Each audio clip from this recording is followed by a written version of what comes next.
Hello and welcome back to Let's Play Mass Effect 2. In the last episode we did more exploration, as usual, I might say.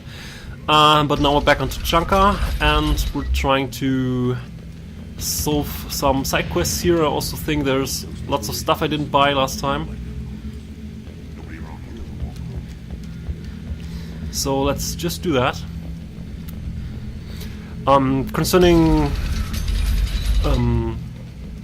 Concerning reduced prices, I think from the self-proclaimed Krogan scientists, I already got the reduced pricing, but for the other one, for the Ratch, I think, yeah, I need to do a small side quest there near the Chief Scout. So, but let me first check out this door from Fortak. Right, Fortak was his name. Should you be in here? Of course, I should be in here. Let's take assault rifle damage. This looks interesting. Biotic damage, of course. Why not? Heavy pistol damage. Shotgun damage as well.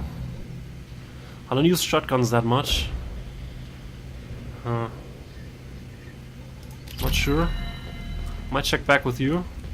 I think there was something I wanted to buy at Ratch's shop. I think it was heavy weapon ammo.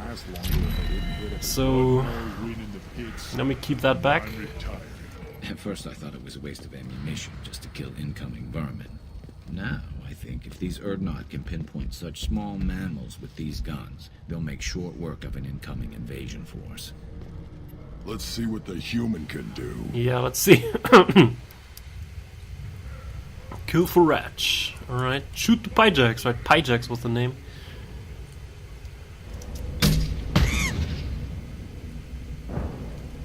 I'm a little sorry for these guys, but they mean they're just looking for food, and I'm just shooting them down with big guns. That's not a fight I would usually pick, but oh well.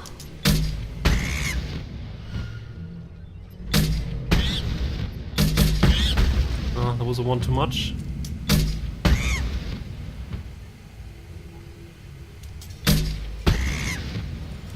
Oh, there's another one. Try to sneak by. I saw that.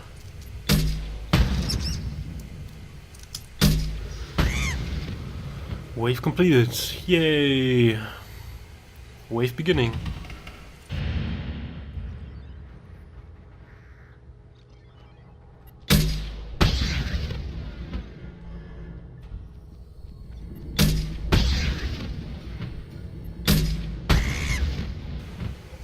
Oh, there's another one. Not see that. Whoa! One got through. Damn it.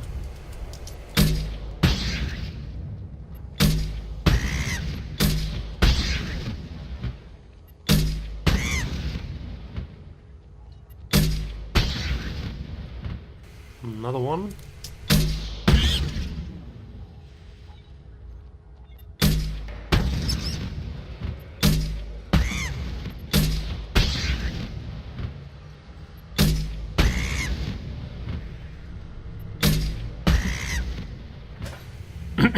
Darn. Wave beginning.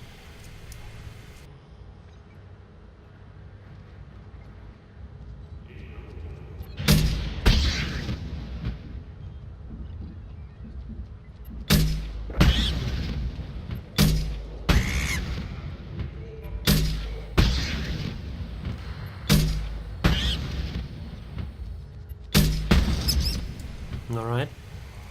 And there's one more. Oh, got them both. Didn't think that would happen, but it did. Multi-kill.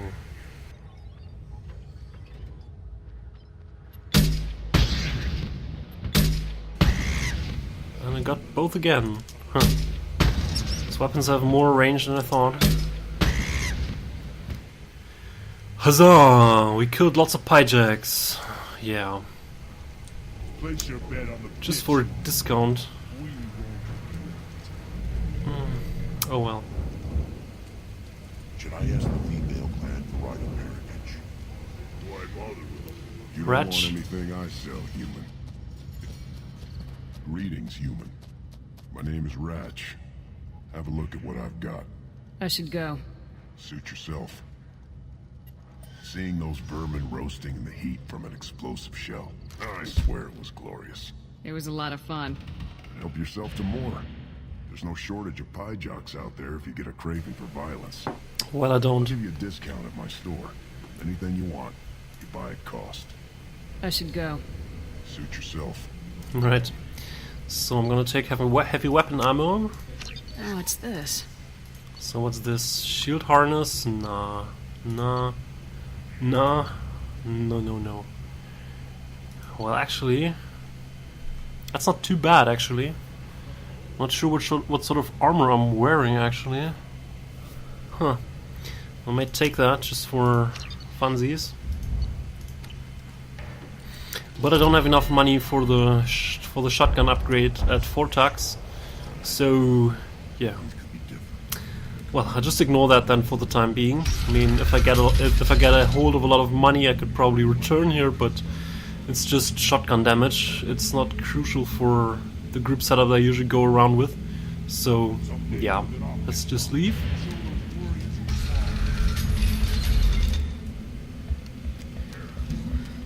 All right.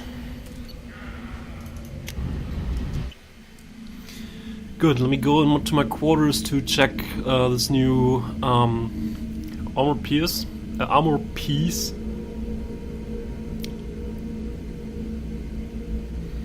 I'm not sure what my harness actually does. I think my shoulders do ammo, and what the other stuff does, I'm not really sure. Messages for you, Commander.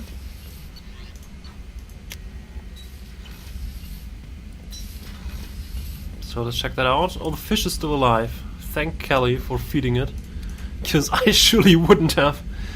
So, reduces the delay before shields start regenerating. Alright. Okay. So the shield harness, I guess, is an interesting idea. No doubt about that, but I'd rather have something that increases, that reduces the delay. That's weapon damage. Okay, that's okay. The arms is the ammo capacity. Okay, so the shoulders is actually weapon damage, but that's useful, I guess. Legs are shield strength. Yeah, alright. Alright, so I'm already set with what I want.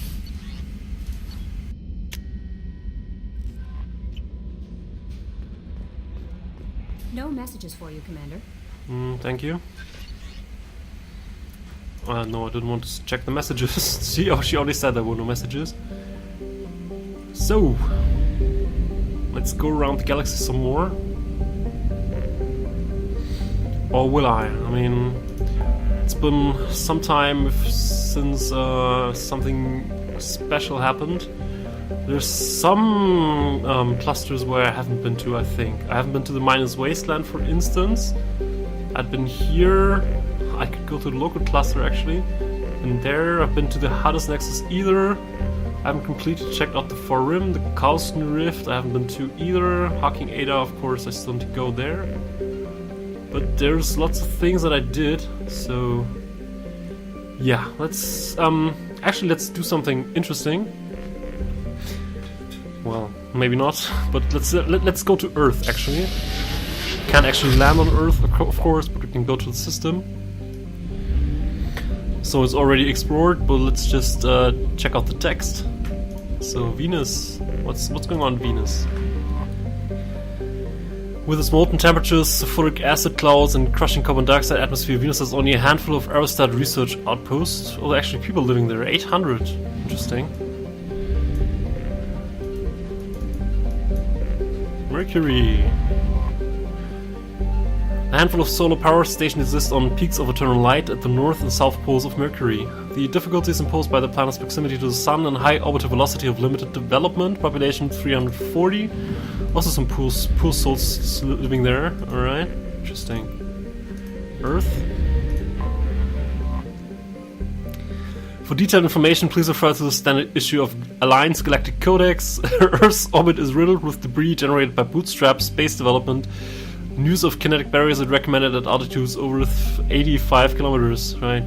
Population surface 11.4 billion, population L4 and F5 stations 250,000, okay. So we have stations at the L4 and L5 points. That's useful. Once considered a prospect for terraforming and colonization, the discovery of faster-than-light travel turned Mars into a quiet backwater. Its southern pole is a historical preserve centered on the Prothean ruins found there. Immigration and development are restricted as the search for the Prothean artifacts continue. Okay.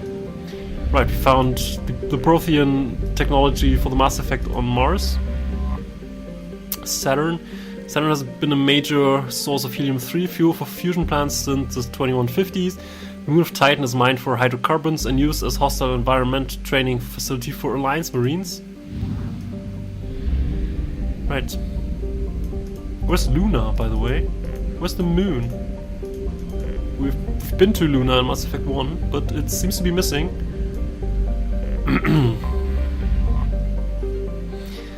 Though Neptune, like Uranus, has plentiful helium, its remoteness made it an unpromising target for mining before the development of the Mass Effect drive. With Uranus cheaper to exploit, it has never seen extensive development. The only permanent human presence is a small research facility on Triton. Population 70, all on Triton. Pluto, you're not even a planet. Go away. Pluto is one of the Sol's numerous ice dwarf worlds. It's mainly of note for being the gravitational anchor for the mass relay to Arcturus. Pluto and the Charon relay, formerly encased in ice and considered a moon, orbit each other. Pluto's orbit was circularized in 2157 as a side effect of the Charon mass relay recovery operations. Population, gateway stations 9,300. Okay. Interesting. Whoops. After the development of Mass Effect FTL drive, distant Uranus was the target of land rush to exploit its combination of plentiful helium-3 refuel and shallow for gas giant gravity well. Today, Uranus is the largest producer of helium-3 at Alliance space. Population 371,000. Capital Sakharov Station. There's some semi-interesting stuff if you try to scan for Uranus, because Uranus is depleted. And the name can be understood funny because it's Ur and a second world, yeah. So we can actually do some scans here. There's barely anything here, but you need to listen to Edie for this. So I'm gonna shut up for a second. Really, Commander? Yes, really. Let's do one more.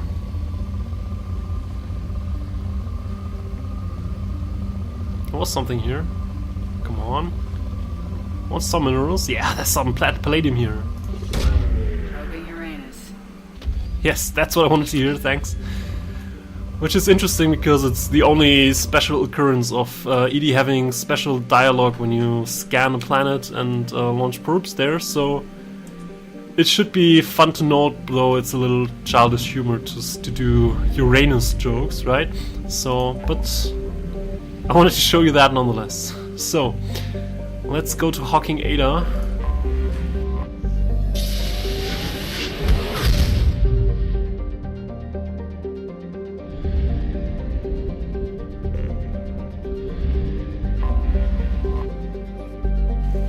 The first and larger of two gas giants on the Hawking Ada gateway system, Tresop is composed mainly of hydrogen and helium. The brown and orange coloration in its upper cloud decks are caused by the upwelling of sulfur from low levels of the atmosphere. Right. There's another gas giant here, but nothing else. Interesting. Why is there a mass relay here then? That's a little weird.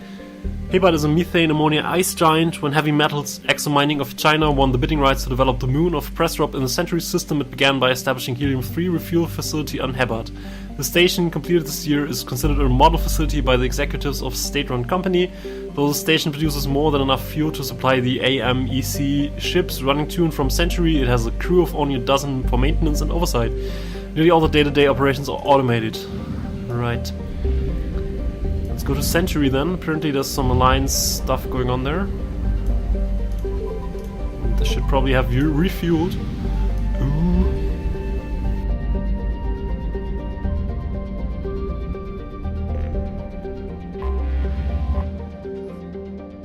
Tamahira has a thin atmosphere of carbon dioxide and xenon. The surface is icy and composed of sodium oxide with deposits of calcium. It contains a few unremarkable metals, but mainly consists of rock. The presence of canyons and floodplains indicates that liquid water once existed, suggesting Tamahira had a thicker insulating atmosphere in the past. Alright.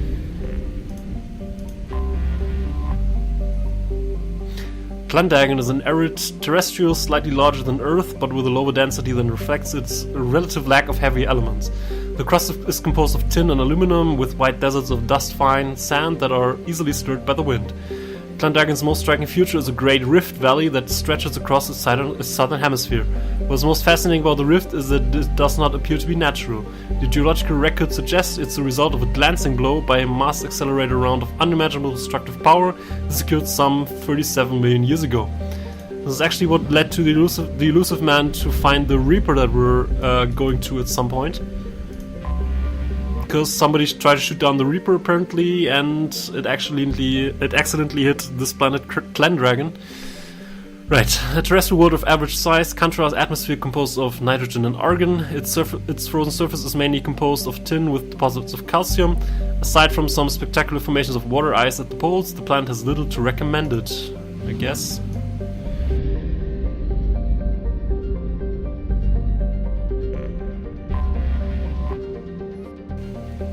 Theropto is a typical ice giant with traces of chlorine and sulfur in its atmosphere. It has over 100 moons and an extensive ring system composed of pulverized rock, presumably the debris from shattered moons.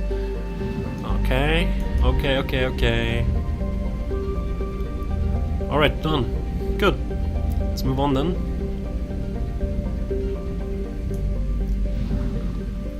So, I think there was another system down here. Reserves at 50%. Yeah, I think I need to refuel before I go further, because it'll probably not be enough to go down to Schwarzschild and then to Thorn.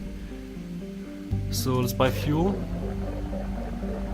It's interesting that the systems in the clusters are named after famous astrophysicists, right? Century. I'm not sure who was Century.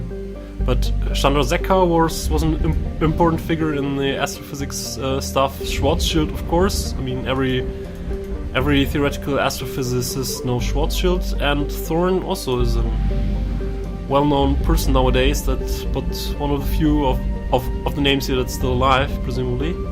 So, yeah. Kip Thorn, good guy. Laid much of the groundwork for what my current research topic is, which is wormholes, so that's interesting. Right, Menossa is a hydrogen-helium gas giant. It's surrounded by several thin rings of debris. Analysis of the debris has been difficult due to extreme ancient fragility, but several apparent nano-manufactured materials have been identified. Leading theory is that the inhabitants of Atamis mined the atmosphere for helium-3. Okay, where's Atamis? This one? Hello? Atamis is a super-terrestrial world a third larger than Earth. It's in a post-garden state that clearly shows evidence of attack from space. While not waterless, the shores of former oceans show a pattern of cratering too regular to be anything but saturation bombardment by dreadnought-class kinetic weapons. Although it is unclear how, most of the atmosphere has been lost. Archaeologists have found little of note. It appears that all settled regions were touched by global bombardment. The few relics found suggest an advanced spacefaring culture thrived on the world somewhere between 20 and 40 million years ago. The life of antiquity made it impossible to estimate the world's former population or guess whether it was the race's homeworld or a colony. Oh. Maybe they were bombed out by the Reapers. Maybe by some other spacefaring race, we never know. A typical Venusian greenhouse world, Atahill is only of note for a few scattered craters. Though flattened by millions of years of high pressure, the marks of orbital bombardment strikes are unmistakable. It's generally accepted among academics that whoever hailed from or settled Schwarzschild's second planet, Atamis, must have had outposts on Atahill as well. Okay. So there's another gas giant. I suppose there's some abandoned debris field from space stations again. Riali is a typical hydrogen-helium gas giant. It's notable because none of its moons is larger than 12 kilometers in diameter, a rare trait among the charted gas giants of the galaxy. Huh. Maybe someone removed the moons for some reason. But you didn't remove the moons and throw them at Itamus, no. If you would do that, then the craters would be much bigger. No. That would be global extinction level event, which doesn't leave anything behind. No, scratch that thought. For some reasons, the big asteroids are missing.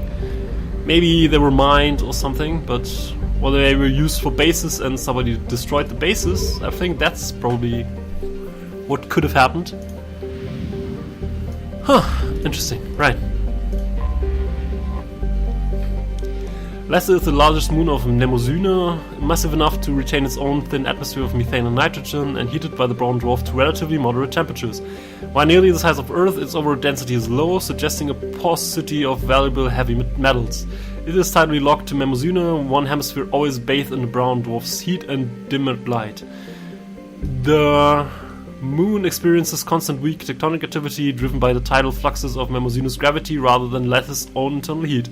Several large ancient volcanoes release wide-ranging flows of molten silicate. Okay. What's going on here then? Mnemosyne. Mnemosyne is a brown dwarf of approximately 37 Jupiter masses. What the fuck? This should be Sun. It's young enough that some nuclear fusion still occurs within its depths. Yeah, I guess so. It's luminous and radiates more heat than it receives from a star Thorn, with an atmospheric temperature in excess of 1,800 degrees Kelvin. 1,500 degrees Celsius. Okay, so it's not a sun, it's stuck somewhere before being a sun. So it's a super Jupiter, right? Also known as brown dwarf.